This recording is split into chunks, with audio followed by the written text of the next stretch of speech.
Oh, botani ninjani? Ninjani, niyaphila. Hey, my people, it's been a minute. Haven't seen you in a minute. Have not seen you all in a minute. It's been so much going on, yo. Hey, Nibu. There's been so many things happening in the world. Yes, too many distractions. Too many distractions. And I'm afraid that people always fall for it, time and again. People always fall for it. It works like a moth to a flame. Like a moth to a flame. Kunjani, guys? What's going on? What's happening? What's happening there where you are? Impilo niphethe njani? I'm still looking for I'm looking for something that I can put here. Can you guys hear me all right? Can you guys hear me all right? Ndiva. Ndiva kahle. I'm just looking for, there's a background that I'm looking for. Because sometimes when you put a background on TikTok, apparently when we put our indigenous pictures, we are promoting nakedness. When we put our indigenous photos, we are promoting nakedness. You see, this one is gonna get me banned. Let me look for another one. Yeah. Yo, it's been a crazy month already. Unbelievable. It's unbelievable. It's only been 1 month, but it's been going crazy. America, the stage is set. The hidden hand is moving behind the iron curtain in America. Hey. And there's a new act that has been passed in South Africa. Yay! Let's talk about the act, eh? What the hell is that? What's that about? Let's talk about the act because, sometimes it's easy to manipulate our people because our people are very gullible. Our people are so gullible, They look at what is in front of them. They look at the hand that's moving in front of them. They don't realize that the hand that's moving is the decoy. It's the decoy. It's the distraction. The hand that's doing the trick is the one you do not see. The hand that does the trick is the one you do not see. Is the one you do not look at because it's not moving. In your perception, you think it's not moving, but it moved long before you could even imagine. So there's a new act now. In fact, there's been many acts. This is just one of many. There were many acts that were passed this month alone. This is just one of the many acts that were passed this month. It's not just this one. So we'll delve into that. We'll delve into that act, women and men, surnames. We'll delve into surnames and what it really symbolizes for us. I will try to be as calm as I can be, because there's no need for us to increase our blood pressure because of these things, guys. It doesn't help us. It's gonna get us sick, and we don't want to get sick before our time has come, But yeah, so I was watching this other video of Usihle Dambuza and his wife, whom I sometimes bump into their content.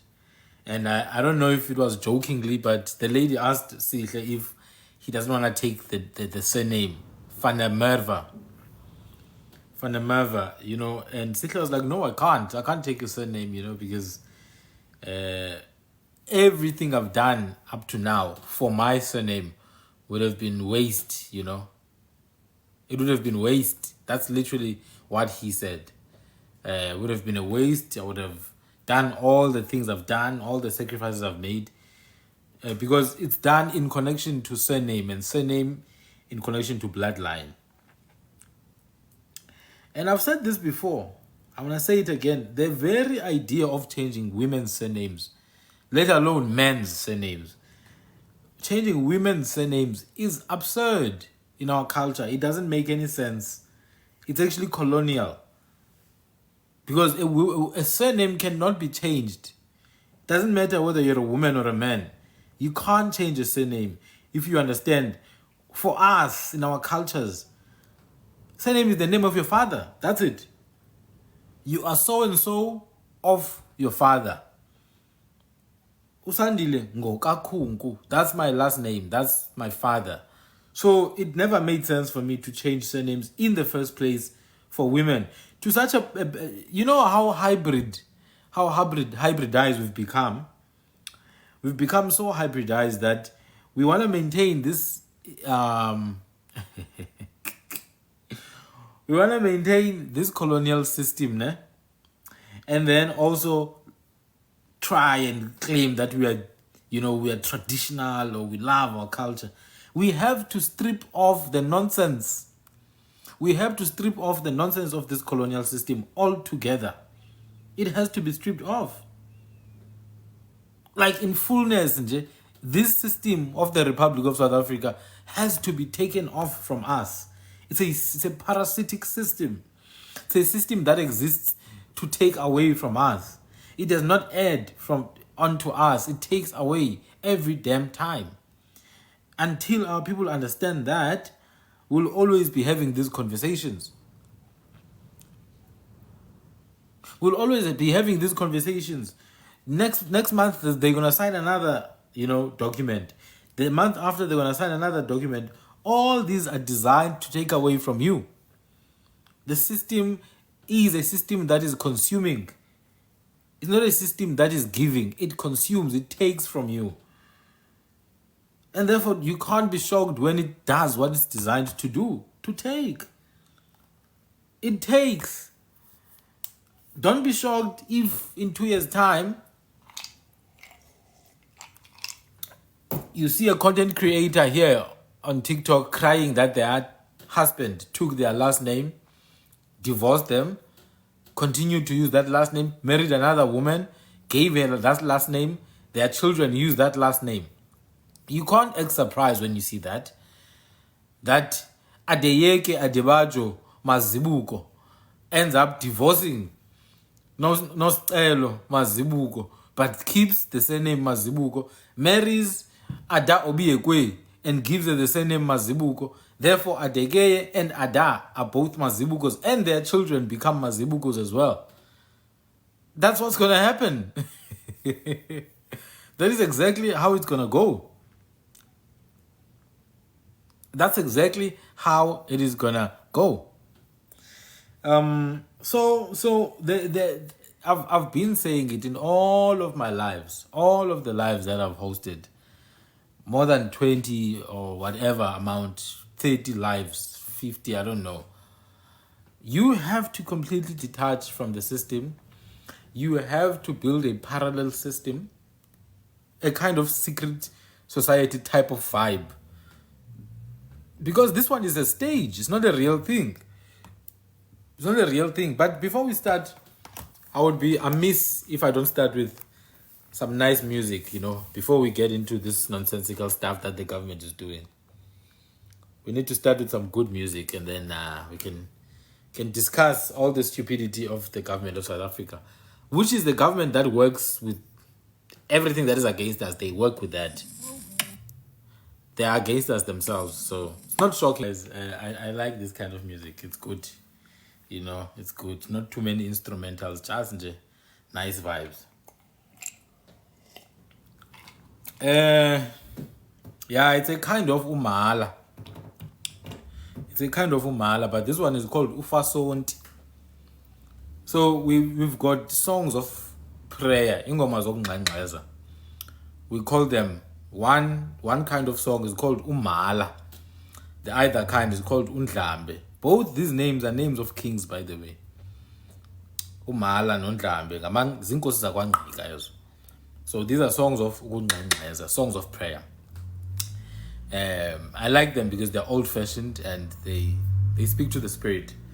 So we're saying, guys, the government says now men can take women's last names, ne? Now, people who are delusional think that this is women empowerment. Guys, you do know that the government of South Africa is a government of criminals. And by government, I don't mean ANC. I mean ANC, DA, Patriotic Alliance, everyone who's in government. It is a bunch of criminals, most of whom are women abusers. So we can't be deluded here and think these people are trying to empower women. Don't be delusional now. Do not be delusional. Passing a dumb act is not going to empower women when women are losing more jobs than any other group in this country. Women lose more jobs. So passing an act that says a man can adopt a woman's last name is not women empowerment. When women are dependent on social grants to be able to feed themselves, not even the children. So I don't want that kind of delusion here. Women empowerment is not populism. It's action, measurable action with real results. 30 years in, still talk about women empowerment. It should have been there already by now, if it was going to be there. These people have history of abusing women, history of rape, history of unaliving. You should look them up. All the people in your government are women abusers, wife beaters. Some of them, their wives have even passed away. They were mistreating them. Some of them are deadbeat fathers. They don't raise their children. So you don't want to talk to me about them and women empowerment in the same sentence. Please. So now that that's out of the way, the delusion part of it, now let's look at the part of it that actually they don't want you to see. Firstly, I see people are talking about this, ne? People are talking about this. Oh no, we women are gonna take and we're gonna use the women's surnames. This is not a command. It's not an order. It's an act. It is a strategic loophole in the legal system to allow certain people who will need to use women's last names. It's not everyone. South African men are worked up about it. Some, because they think it's there to destroy our culture. Not necessarily. That they couldn't give a damn about our culture. Our culture was destroyed 16 years ago. The act is not there for you, South African men. I repeat, the act to be able to take a woman's last name is not there for you. It's not an order. It's not a military order to say everyone must take a woman's surname. No. It's for those men who want to take a woman's surname. Now you want to ask yourself, who are those men who want to take South African women's surnames? And why? Why? I want to tell you something. The African National Congress, amongst other things, knows that they're not going to win the next vote fairly. The African National Congress know that they will not win the next vote fairly. Looking at their trend, they have a downward trend. How can they win the next vote? It's clear they're not going to fix up their act. They're not going to create jobs, or at least create the environment in which jobs can be created. They're not going to enforce laws to address the inequalities in the country. They're not going to do any of that. So it seems to me there's a gap here, because we've got millions and millions and millions of undocumented people in the country. Now, for the citizen, this is a concern, because you feel like these people that are undocumented, they're taking away from the citizens. But if I'm in government, I'm like, they're already here, man. I'm losing votes here. How about I take advantage of the people already here? But I need to provide a loophole for them legally.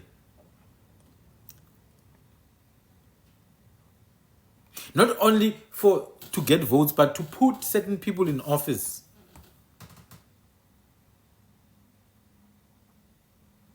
To put certain people in office. And you may not see it because you're thinking about 1 year, 2 year, 3 year. I'm thinking about 15 years. The next generation. If I go, let's say, to England or Germany, I'm able to take a German last name like Schmidt or Schweitzer. I take that last name because the legal system allows me to. I divorce whoever I take that last name from. I decide to keep the last name because I was married to that person. I'm a Schweitzer now in Germany. My children are going to be Schweitzers, you know.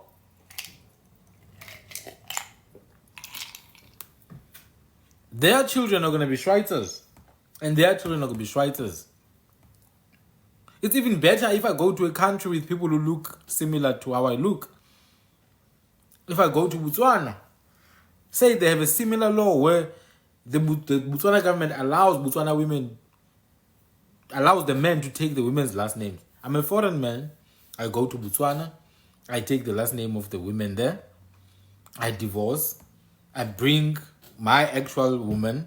She takes my last name, which I got from the Botswana woman. Then our children have a Botswana last name and we look similar at times. Do you understand how difficult it's going to be for the citizenry, the people of Botswana, to see when there's something fishy, when I get an official job, when I get a job to be the CEO of the biggest network in Botswana, when I get a job to be the vice chancellor of the university, even though it's not a scarce skill, when I get a job to be the general manager at a low-level company, because now I'm using the surname of the locals, and I look like the locals a lot of the times. There's no way you're going to be able to detect or sniff me out. Even more so, my children. Because they will have grown up with the surname and with the language and the culture of this country. And therefore, I can easily infiltrate the society and take office. And loyalty to the government who allowed me to do that, which allows the government to stay in power. It allows the government to stay in power. People are loyal to things that benefit them. So if I go to a country and the government is friendly towards me, I'll be loyal to that government. If I go to China right now and the government of China makes it comfortable for me to stay there, I'm going to be, in my car, there's going to be the flag of China. I'm going to be promoting the People's Party. I'm going to be promoting Xi Jinping. Do you understand? So it's a calculated move by a dying government that understands that I need to create loopholes so that I retain a level of power. I get a base of voters who are going to be loyal to me. The exact same thing is happening in the opposite direction with the Cape Independence. They are finding their own loyalists through the colored, so-called Cape colored community. And some Indians, the so-called minorities, by the way. Through the so-called minorities, the Cape Independence is doing the exact same thing. So it's got nothing to do with women empowerment. These are criminals who do not have any concern for women or children or other men for that matter. That's very important to understand. We are dealing with criminals here. Misogynistic criminals who could not care any less about a woman.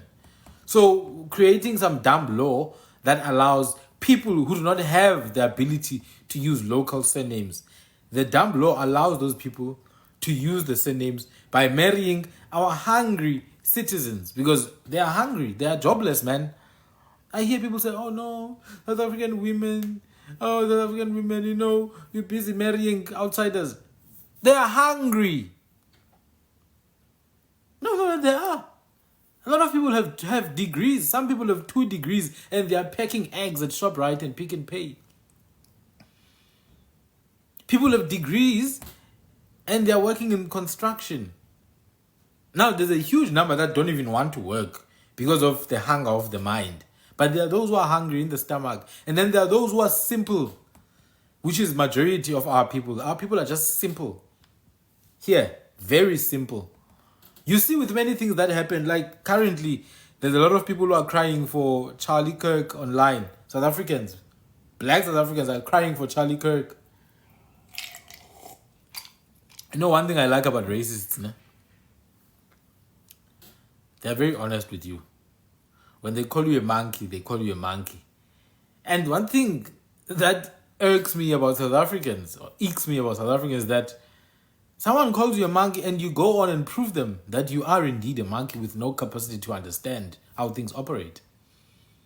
Somebody calls you a baboon and you go and do the exact same thing and prove them right that no, we are monkeys, master. We're going to cry for you. The one person who tells you that you don't deserve, you were better off during apartheid and slavery, you're going to go and cry and shed tears for them. Oh no, master, why did you have to go like that? You are a baboon. That's what you are. If you act like one, you are one. I'm sorry. I know a lot of people, they act as if they hate racists online, act as if you hate white supremacy, but you go and promote white supremacy with your stupidity. You go and do everything white supremacy demands of you to do, and you act as if you don't want white supremacy. You act as if you don't want to be oppressed, but you go and behave like someone who seeks oppression, who seeks to be given orders and instructions. Why can't you decide for self? Sorry guys, I'm not able to speak properly, by the way. That's why I've been quiet with my lives. I had to do some operation this side. So when I get passionate, I want to project my voice, but it's a bit painful. Like I see people acting as if they hate white supremacy. They hate to be oppressed. They hate racism, apartheid, slavery. But all their behavior does is point towards the fact that they fetishize oppression. They long to be told what to do with their lives. They long to be controlled by someone else, someone they deem higher than them. Our men and our females both don't disappoint in that regard.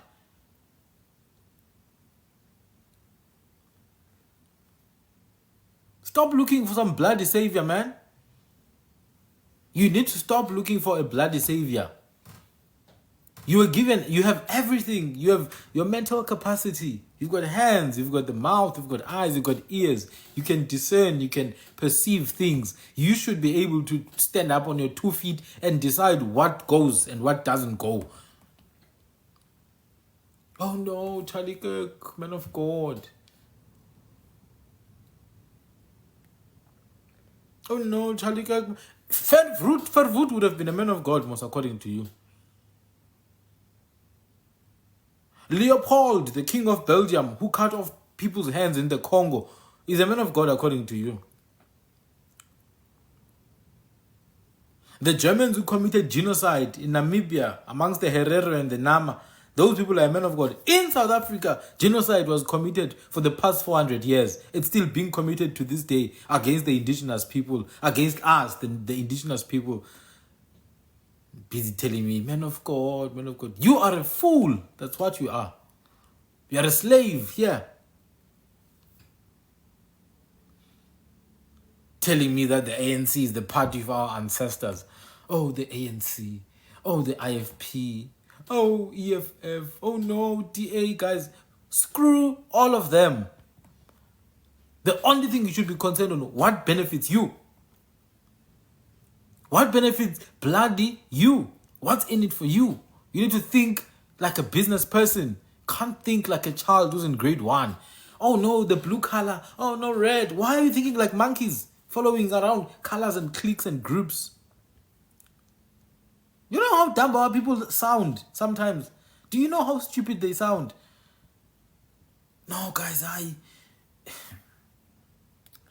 look, I have context. I have context. I understand, there are certain beliefs attached to certain things. But you cannot be a youth and still be thinking like someone who's 70 years old. There's no way you think any law that has been passed by the ANC or the DA or the IFP or the MK or the EFF in the past 30 years in any capacity was meant to empower you in any manner. I doubt it. No way. It has never happened in the whole of Africa, not even in Zimbabwe where they took the land. It has never happened. Even in Zimbabwe, the land went to the politicians. So when they say that men can take women's surnames, don't be deluded and think it's to empower women. Women are dying every day. They are being murdered in South Africa. They are being unalived women. They are being raped. In their offices, they're touching women. They're touching their secretaries. They're touching their assistants. They're touching their receptionists. These politicians whom you think somehow have found it in their hearts to empower women. Don't be delusional here. Just a pawn.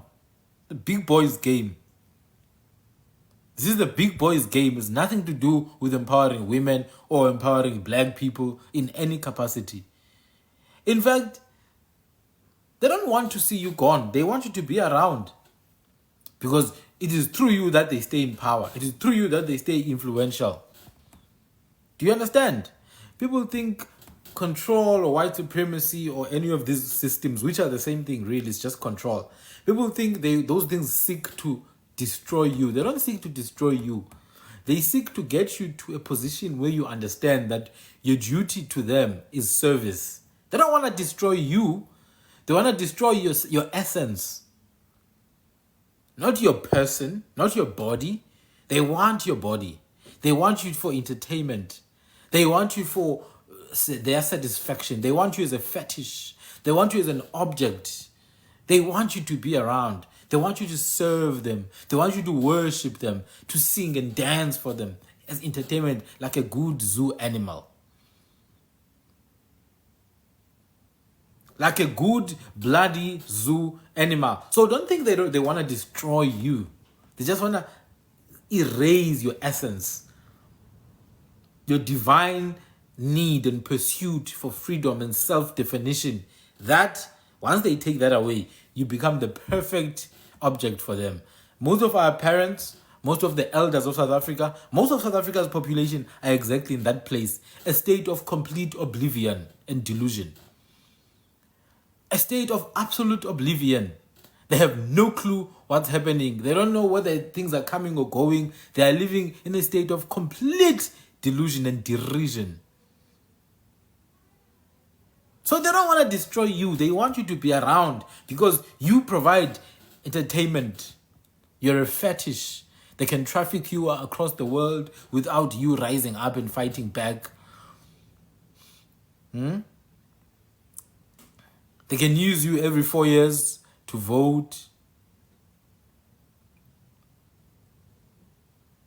And once in a month, the poorest of the poorest can go and queue for SASSA grants, which is absolute disgusting nonsense. You know, if you go to the Netherlands, for example, I just want to give you an example about countries that exist, that function, that prioritize their people. Whichever way they did it, because they did it through theft, they're devils themselves. This is how it operates in the Netherlands. Education is free. Education is free. It's very safe. Transport works and people use bikes. If you get a child, you get money from the government monthly, about 5,000 rand for each child. So if you've got 4 children, you get 20,000 rand from the government. It's there to ensure that the kids have everything they need to go to school. You don't get 370. You don't get 500 rand. But your deputy president owns hundreds of millions of mansions in the most superior and elite suburbs in the country. Guys, come on, man. This is not normal. Why is Paul Mashatile owning places in Constantia? When did he work for those places? When did Paul Mashatile work for the properties he has? When I was in Joburg, when I stayed in Joburg years ago, I drove to Hyde Park with a friend. He pointed out a house and said, that is the house of the Roberts family. Just next to it, he pointed another house. This is where Cyril Ramaphosa stays. And I see security guards with guns and live ammunition surrounding the complex, the compound. We cross the street, we turn right. I see another nice area in Hyde Park, and he says that's where Julius Malema stays. And I see armed men outside, and you can see it's live ammunition.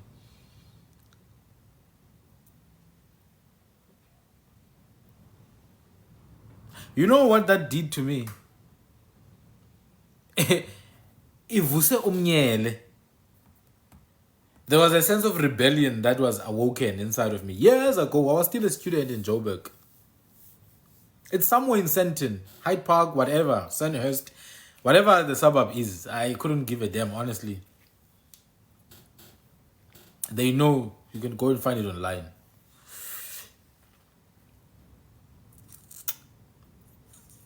But for me, their proximity to each other was the biggest factor. Like, because I was in a cult at that point, politically, I was in that cult mindset because they want you to be in that cult mindset, in that childlike state of mind.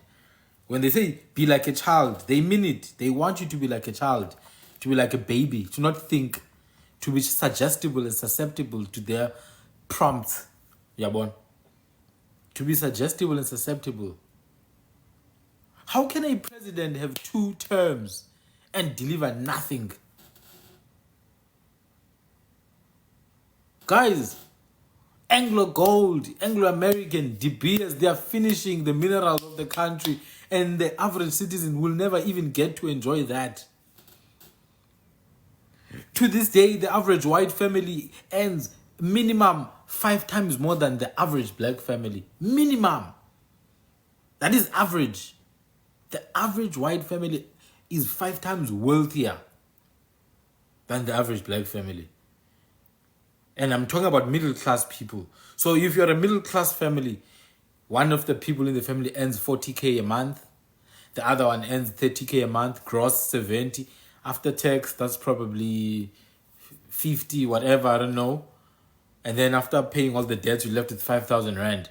The average white family, that's equivalent to you in terms of status.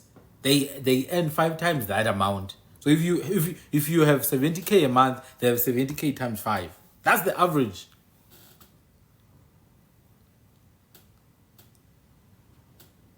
But somehow you must continue believing that things are going to change just by putting an X on some damn ballot paper every 4 years or whatever amount.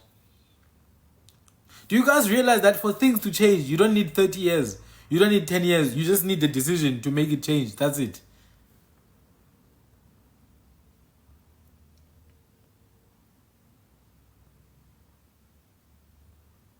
Do you understand? So there's a question. Besides triple BEE, how would you suggest these things are fixed?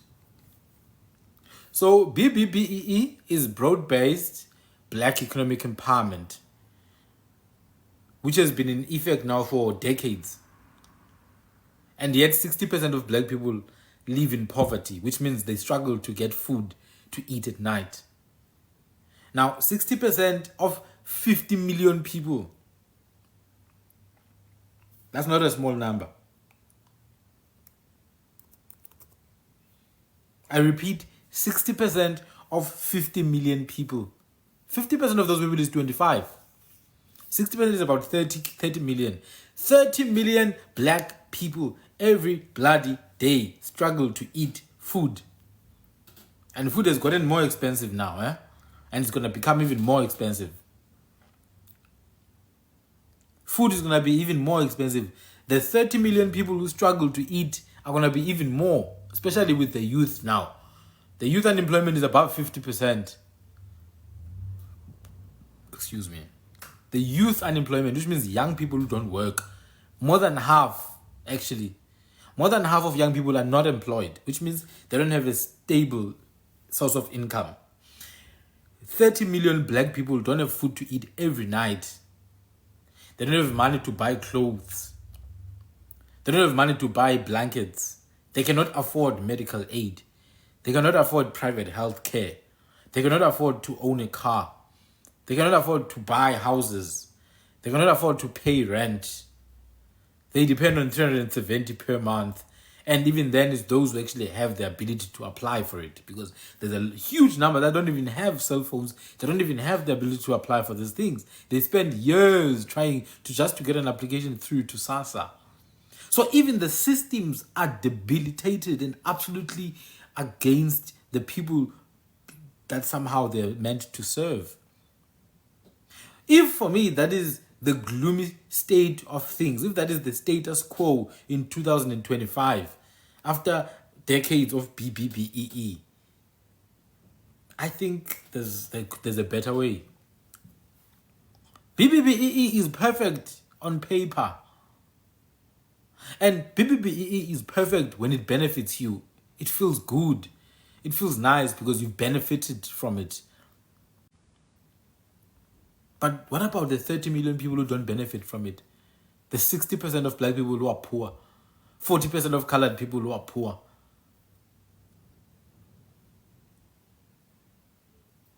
50% of the youth who are unemployed. What about them now? If you ask them about BBBEE, it doesn't work for them. So how do we then address these things besides BBBEE? Or how do we then take advantage of whatever BBBEE is supposed to achieve and streamline? Well, has it been done before? Absolutely. Go to Singapore. 40 years ago, Singapore was in the same level as Zambia today. The economy of Singapore was exactly like the economy of Zambia 40 years ago. Today, it's 20 times bigger, if not 200 times bigger. I'm not sure, between 20 and 200. Last time I checked, as a while back. The economy of Singapore compared to that of Zambia, 40 years ago, they were the same. Today, the other one is multiple times bigger than the other one. How do you get to that level? Go and read. There's a thick book of how the first government that changed Singapore, how they did it. There's a book about that. I cannot spoon feed. If people want to change the country, they must go and find out ways to change the country. China, in the past 20 years, has lifted 600 million people out of poverty. 600 million is South Africa times 100.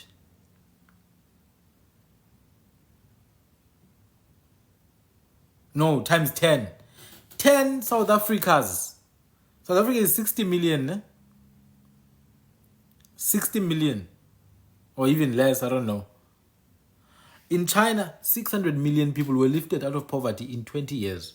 Which means if China were to take those people and replace them with South African, they would have to repeat South Africa 10 times to be the same amount of people who were lifted out of poverty. It's the bare minimum, you know. To take people out of poverty is literally the bare minimum. We're not talking about innovation. We're not talking about space travel. We're not talking about creating rockets. We're just talking about pure bare minimum, about things that function and people that have food to eat. People must have food to eat at night until the month ends. That is the bare minimum. The government of South Africa hasn't been able to do that. In 30 years, the government of China did it for 10 times more people in 20 years.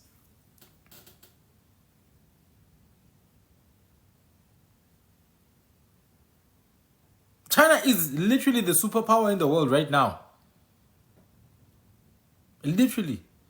America, I know they are delusional. They think they are the superpower. They are the superpower of white supremacy. They have nothing on China. They are so deluded in America. Their cities are dirty. They stink. infested with homelessness and drug addiction. They are unwell mentally. They are sick in America. The president is sick. The Senate are sick, full of pedophiles. They rape, they abuse women and children, and they commit genocide everywhere they go. So they are the most deluded. They are the most deluded group of people on the planet Earth. They are literally eating each other up. White on white violence, as we saw with the situation of Charlie Kirk, who for the most part was a complete disease on the earth himself. And his fellow broken, fragile, white supremacist followers who cannot take that people are telling the truth about him. But I'm not talking about America today. I couldn't be any less interested in them. America is the most uninteresting place for me. So how do you then solve this problem of South Africa? You learn from the people who solve their own problem. Tell you what, a lot of these countries like Singapore and China have way less natural resources than we do. So they did more with less. They were agile. They were agile in their approach. They were resourceful. They've got less natural resources. They've got less temperament populations. South Africans are too temperament. Southern Africans are too temperament, are too nice, too polite, too tolerant. How could you tolerate a system that makes your people to poop on buckets? A system that makes your people to poop on porta potties? But just across the road in Sandton, people are living in places where they pay millions a month. A system like that cannot be tolerated, should not be tolerated, must not be tolerated. But South Africans tolerate that. You know why? Because they're thinking someone's going to come and save them. Nobody's coming, guys. If you have not figured it out by now, you're very much late. Nobody is bloody coming to change the situation. No one came for China. No one came for Singapore. They had to figure out a way to take advantage of their situation they're in. Go look at China, Shenzhen. Look at Guangzhou. Look at Shanghai and Beijing. Just look at those cities. They are 10 years, 20 years, 30 years, 50 years, even 100 years ahead of the entire world by their own will, sheer will and dedication and discipline to themselves. China didn't go and ask the big orange man, Donald Trump, the golden Goliath, as per Mugabe. They didn't go and ask for permission from Donald Trump. Oh, Donald Trump, accept us. We are not committing white genocide. He knows there's no white genocide. They all know there's no white genocide. They couldn't give a damn about no bloody white genocide. They want to run the show in your bloody country. You've got ports in Cape Town. You've got ports in Eastern Cape. You've got ports in KZN. And they want to control those bloody ports, so that when there's war in Egypt and in the lands of the Palestinians, they can redirect ships to the port of Durban, port of Ngqura in Eastern Cape, and port of Cape Town. They want to control that bloody port, so they must create chaos in the country. They must fund cessationist movements like Cape Independence. They couldn't give a damn about white genocide. They just want to run your bloody show. And you are there looking, there's no white genocide, sir, Mr. Donald. And Ronald Lamula is sitting there. Donald Trump is telling him, you're a good boy now. Rupert is telling Ronald Lamula, you're a good boy. Guys, do you understand? Do you understand what it takes to sit there and take it like a good boy? When another man is patting you on the back, look at you now, you're a good boy now, eh? Whatever words he used, but that's the attitude he gave. They were all reporting to the orange man, a deluded, spoiled brat called Donald Trump. And you think these are the people that are going to take you out of poverty? You think these are the people that are going to enforce laws to take black people out of poverty? You're delusional. So what I've always said is that The indigenous people of South Africa need a parallel system. Need a parallel system where they will sell to each other. They will fund each other.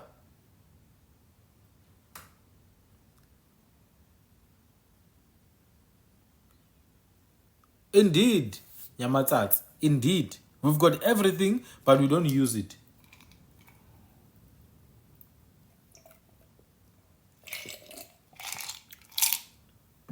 Our people have got everything, but our people are the poorest, the most hated, the most disrespected. And tell you what, you're not going to blame other nations for hating you. You hated yourself as well. You're not going to blame Koreans for being racist towards you. You're not going to blame Arabs for being racist towards you. And it's not a proof that you are chosen. You are bloody lazy to take what is yours. I'm sorry. You can't justify your poverty and hunger on your chosenness. No. Guys, it's time to grow now. We cannot be acting like children. Oh no, we are the chosen people, guys. That's why we are poor. No, you are poor because you're letting other men run the show in your own land.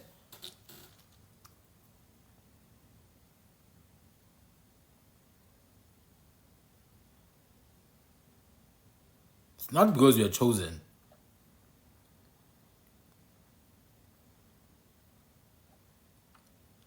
Your behavior is not because you are chosen. It's because you've allowed yourself to sink that low. And there's systems in place to ensure that you don't change. Nah?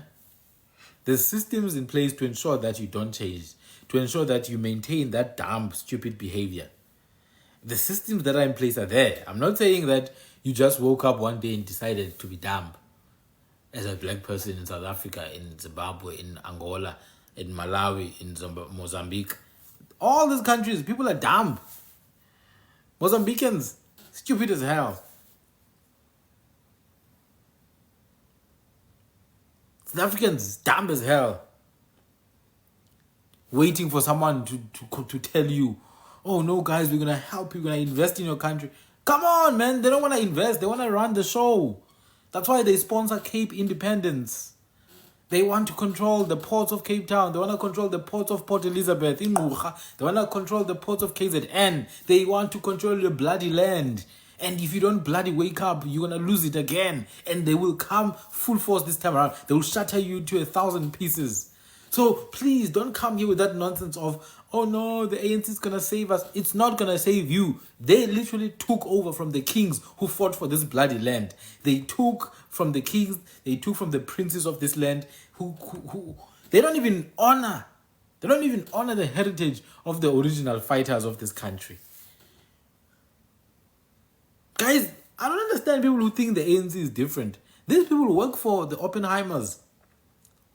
All of them. The DA works for the Oppenheimers. The ANC works for the Oppenheimers.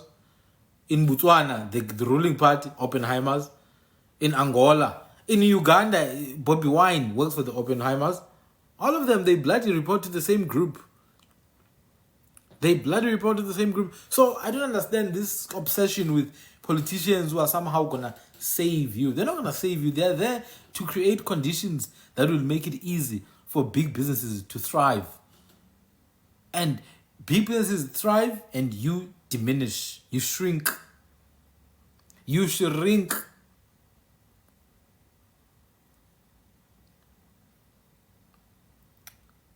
So I've always maintained, and it's been months now. Not even one person has come up and said, Sandile, I've got avocados. How many do you want? I'm going to courier them to you. Not even one person. I've been saying for months, I want avocados. Who can sell me avocados? Now I have to go to Woolworths to get avocados. 2 avocados for 60 Rand.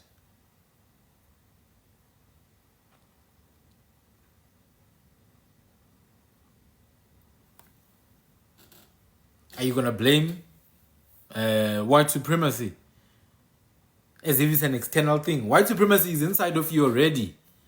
It's not outside of you. It's already inside of you.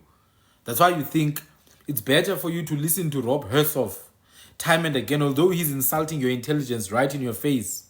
But you think it's better if you listen to Rob Hessoff insulting you than to face the truth about yourself. That's white supremacy inside of you. So don't act like you don't like white supremacy. Don't act like you don't like slavery. You are actually promoting slavery towards yourself. You want to be enslaved again. You want the whip on your back. You miss it like a good little boy. You miss the sound of the whip. You miss the pain of being oppressed by the white man. You miss the feeling of being struck with a donkey peer. You miss being called a kafir.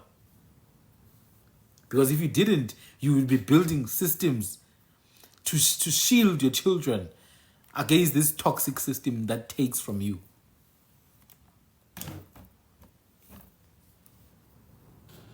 Unless you think a system that is created by Europeans is there to help you. If you think the legal system of South Africa, the courts of South Africa, which were created by Europeans based on Roman Dutch law. Do you know what Roman Dutch law is based on? It's based on Roman codexes. Do you know where the Roman law, the officiation of the Roman law, come from? The Codex Theodosius. The Codex Theodosius. These don't exist to help you. When the Romans were compiling their laws, they were not thinking about, uDlamini, how can we benefit him with these laws? How can we benefit Utendai with these laws? How can we benefit these people from Malawi or these people from Zambia? They did not care about those things. They were creating laws to serve the emperor.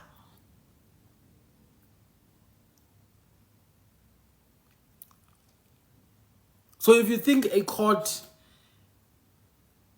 that is based on Roman Dutch laws, when it passes a law for men to take women's last name, you think it's there to empower women. What you smoke is stronger than thick. Even rehab is not going to help in that regard. You need a complete shock. You need a cataclysmic event. You need something that's tantamount to a cataclysm to get you out of that strong delusion. You are drunk with the wine of Babylon. You need a proper brain reset to wipe your memory with MK Ultra.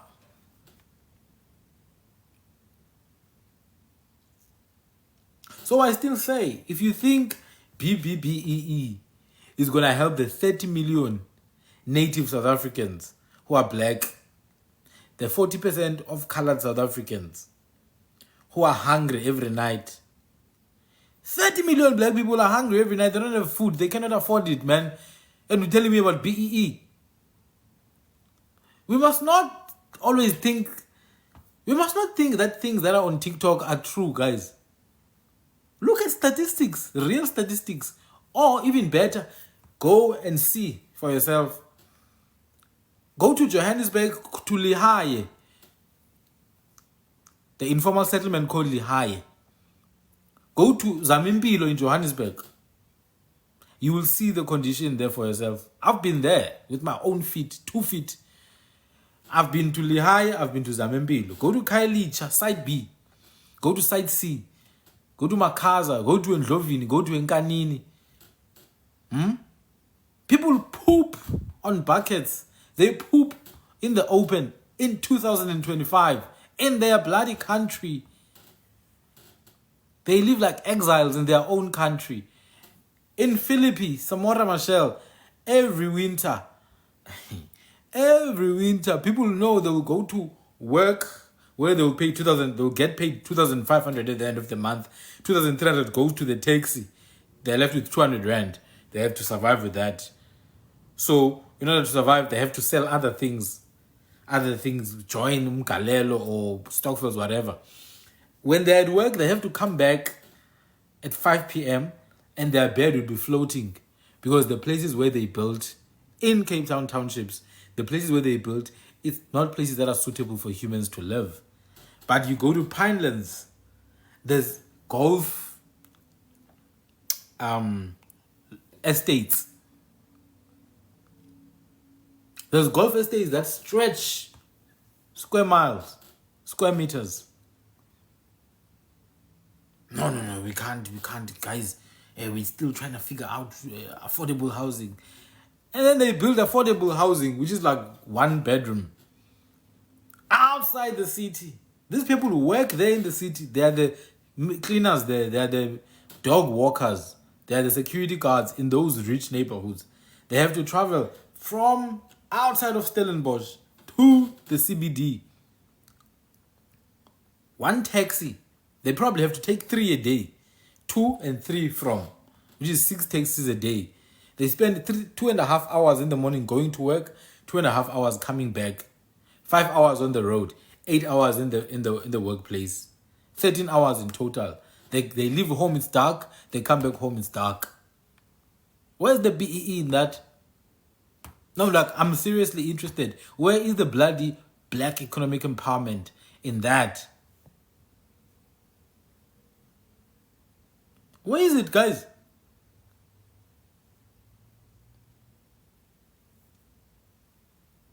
Yeah, per day, you have to pay for a taxi from Khayelitsha to Site C. That's like 15 Rand, I don't know. For another taxi from Site C to Killarney or Bloberg, that's like 30 Rand. And then another taxi from Bloberg to Parklands, that's like 12 Rand. That's more than 50 Rand already. 60 Rand, 2. When you come back, it's another 60 Rand, 120, 1 day. 240, 2 days. 163 days.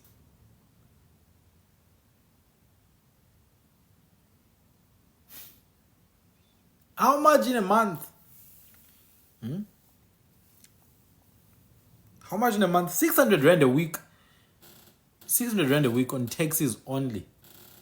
If it's 5 weeks in that month, that person is paying 3,600 for transportation. Let alone the fact that they have to be up at 4 a.m. Because then there's a queue in the taxi rank. They get robbed on the way there, by the way. They get robbed on the way back home late in the evening.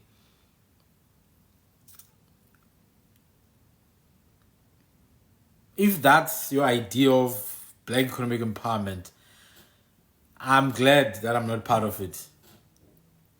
I'm very happy that I'm not part of it. Yeah, no, criminals will rob you. They work. Criminals are very happy when they see people going to work. The schollies, they're very happy. They see those mamas in the morning. They see those guys in the morning leaving the house at 5. They are so happy. They know, Uria, this is my payday. They will take everything. You have to go and borrow from the loan shark. All I'm saying is this the black economic empowerment that people are talking about? Or they are talking about the black economic empowerment of Ket Matlala, who then goes around murdering people? Are they talking about the black economic empowerment of Kenny Kunene, who goes around murdering people, abusing women, speaking ill of black people? Are they talking about the black economic empowerment of Gayton McKenzie, who calls black people kafirs? Is that the black economic empowerment that people talk about? That's black economic empowerment. That's economic empowerment. Just a bloody group of hyenas, criminals, unqualified, uncouth, bottom of the barrel, the worst of our kind. It's just them eating amongst each other. It's got nothing to do with black people. And even the white people who use it as an argument, as a point of argument, they know it's not true because they know their cleaners are black women. They know their gardeners are black men. They know who they go around. The people who are begging on this robot light, the traffic lights are black people, colored people. They know in prisons it's full of black people and colored people. There's proportionality to poverty. All these are proportional to the level of poverty.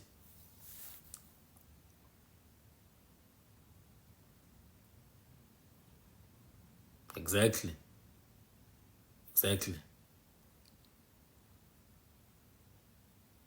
So they tell you about Rainbow Nation. Hey, Tina, we are not a Rainbow Nation, guys. We're not a Rainbow Nation. We never were. We are not even a nation at this point. Our people are not even a nation. They are just victims in a massive scale. They are just victims in a massive scale of abuse. This is abuse. This is GBV in a massive scale. Committed by elites, committed by politicians, committed by big business in South Africa. This is abuse to the citizens of the country.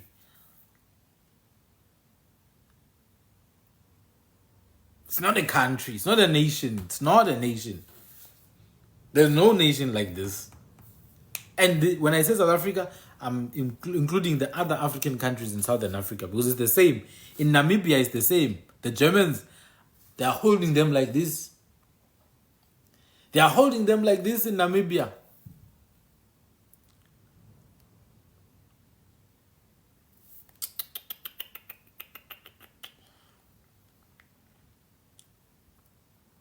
So, unfortunately, broad-based black economic empowerment, broad-based black economic empowerment is not going to help anyone except Gayton McKenzie, Kenny Kunene, Ramaphosa, Gwede Mantashe, some Indian billionaires, and all these people that are already rich, man, because they are thieves anyway. They are criminals, they don't have the heart. They don't believe in hard work, those people. They don't believe in hard work. The only hard work they understand is the hard work you do to benefit them.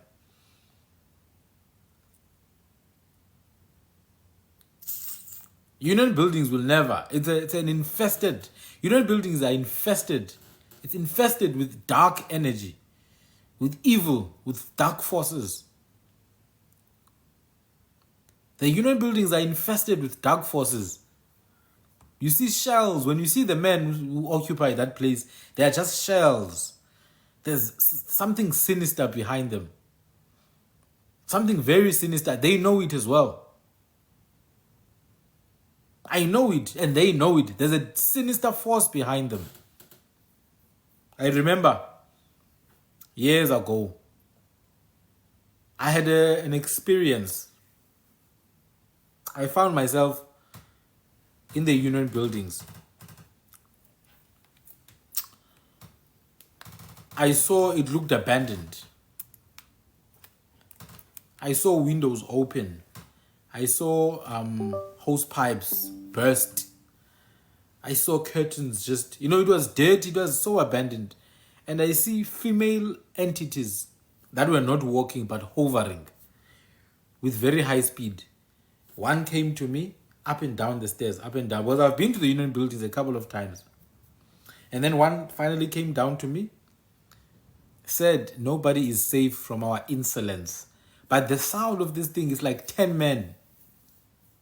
And they took the bodies of white females. Now, in our indigenous culture, white people represent evil spirits in dreams, in visions. That's just what it is. It has nothing to do with race. I mean, the name Umlungu means a wandering spirit. Umlungu, ukulungulunguza. It means a wandering. So, Umlungu imbundulu.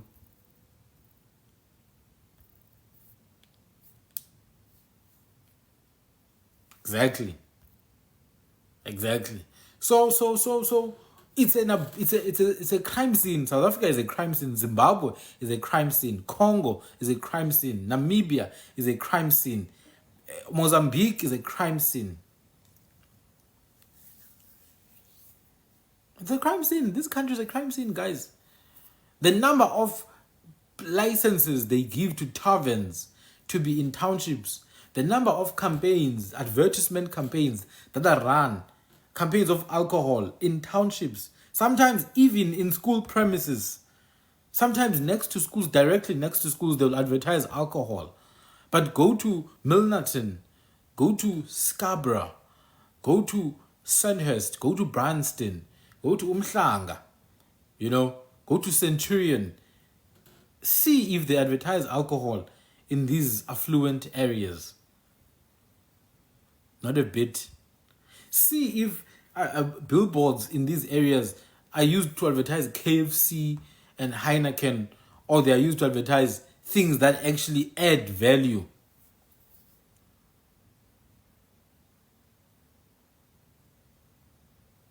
They have pubs in town, but those pubs are not in family residential areas with young children walking. They've got pubs, but those pubs are not opposite schools. Those pubs are very strict on age. Very strict on age. But taverns, shebeens, everyone is welcome. Come. They are allowed. You'll find that a small block in a township has 5 different taverns. And you wonder, how did these people get licenses? Why? Why are they given licenses? Oh no, it's to empower them, economy. You empower one, you kill 1,000. That's empowerment. You empower one, you unalive 1,000. That's empowerment in your understanding. I still maintain China uplifted 600 million people out of poverty in 20 years. 600 million is South Africa times 10. 10 South Africas, 10 full South Africas in China were lifted out of poverty in 20 years. Singapore multiplied the size of their economy in 40 years to 200 times what it was 40 years ago. Zambia is still exactly where it was. Singapore was as poor as Zambia 40 years ago. They were in the same level. Singapore and Zambia were in the same level. Today, Singapore multiplies the Zambian economy by multiples, hundreds.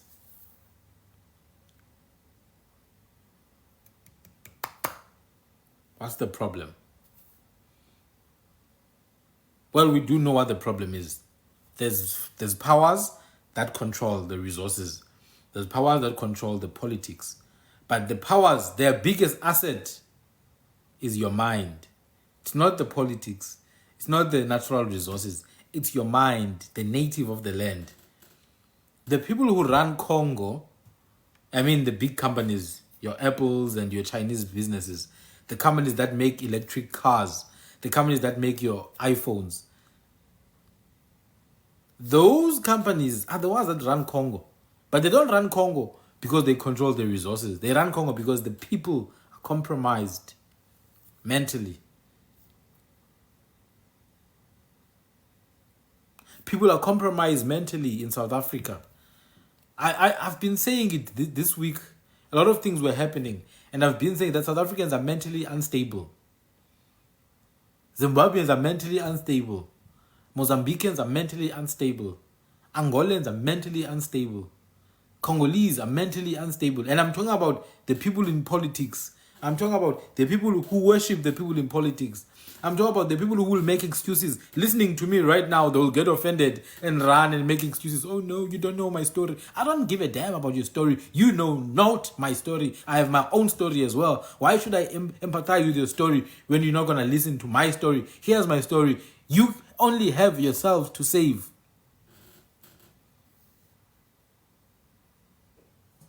You are a white supremacist, black South African, black Zimbabwean, Angolan, Nigerians. You are white supremacists. You worship whiteness and you blame white people when they call you baboons. Then you go and act like the baboon that they called you. You prove them right every damn time because you have white supremacy in your brains. Oh, Charlie Kirk, the great man. Oh, Charlie Kirk. Charlie Kirk is like, you know what? If I see a black pilot, he's probably a diversity hire. I'm gonna really question his qualifications. I don't like dealing with some moronic black woman. You black people were better off during slavery and apartheid, Jim Crow, because you committed less crime. Do you know what kills black people the most? It's other black people. He dedicated time to study black people, and black people are like, oh man of God. That's what being a monkey is. You have no concept of reality. You just worship whatever resembles some whiteness in front of you. You are a baboon. That's it. They tell you every day you are a Popochan. And you keep on proving them right. Our whites. Oh, our whites. Our whites. You'll be there in the comment section. Your name is Tabo.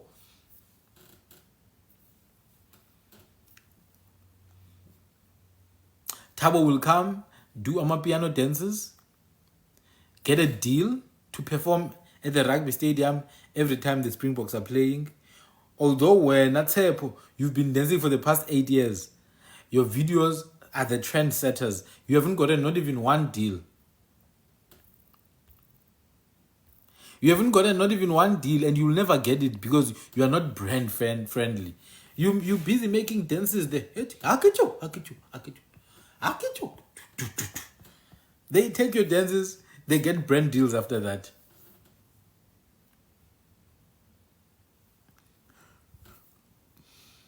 They're no longer unemployed. Even those who are unemployed because they are on drugs or they've been disowned by their families, they don't need to work now. They just take your dances and dance them. They trend one video, two videos, boom, they get a deal. They get to perform in stadiums. They become influencers now. You know what? The nice thing, they can check out of this blackness of yours. They use it to benefit economically and then they check out after that.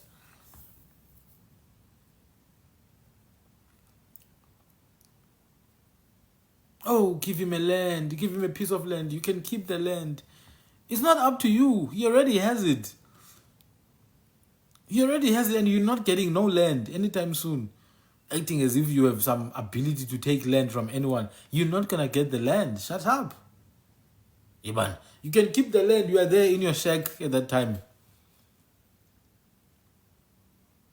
Or you have a little car, little VW Polo that you're paying 7,000 rand every month for.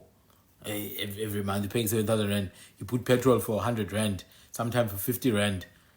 Yeah, Polo, what do they call it? You've stunned it, you've pimped it. Badlalile ngathi, guys. Singo Popeye, we're like little cartoons. We're like little minions, you know. So behind.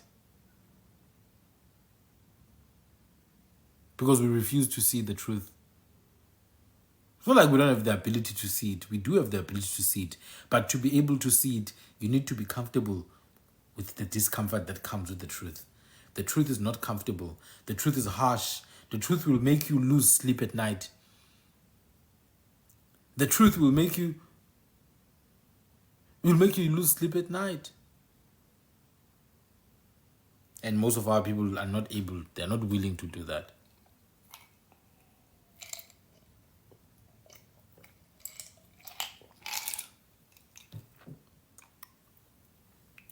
Most of our people are not willing, guys. They're not willing to see the reality that HR doesn't care about your CV, you know. They just want to meet the target that the government sets. 50% black people. After that, they hire the people they wanted to hire in the first place, which is not you. They don't care how much English you speak in front of them. You've got melanated skin. You've got coarse hair. Tightly coiled hair. To them, you stink, you smell. You can convince yourself, oh no, I want to Weinberg boys high. Doesn't matter, bro. It does not matter. When the world sees you, they see a monkey. Until you get your people out of poverty. And I'm not saying this is some big group project thing, guys. I know people think, oh, you can't be successful as an individual. You should be successful as an individual. You should be successful as an individual, but that's not success. You're just able to take care of yourself, which is a very good place to be in. But let's face it, man. Let us face it. It does not make sense for the natives to be begging from the settlers. How can princes walk barefoot when servants ride horses? Inside the palace. How can the rightful heir walk barefoot when the servants and employees are gonna take the horses inside the courtyard of the palace? And the prince says, oh no, what can I do? What can I do, guys? The soldiers are coming to help for the past 30 years. Come on now. Maybe they forgot. Maybe it's time to shake things up a bit.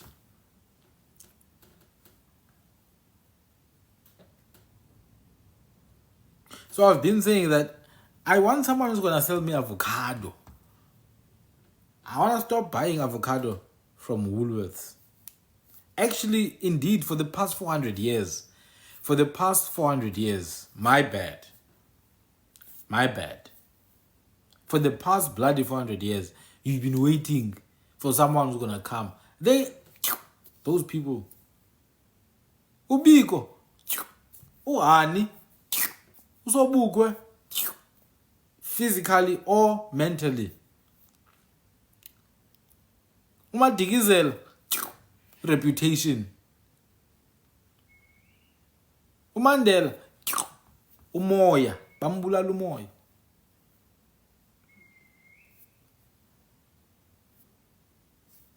I'm gonna continue tomorrow, guys.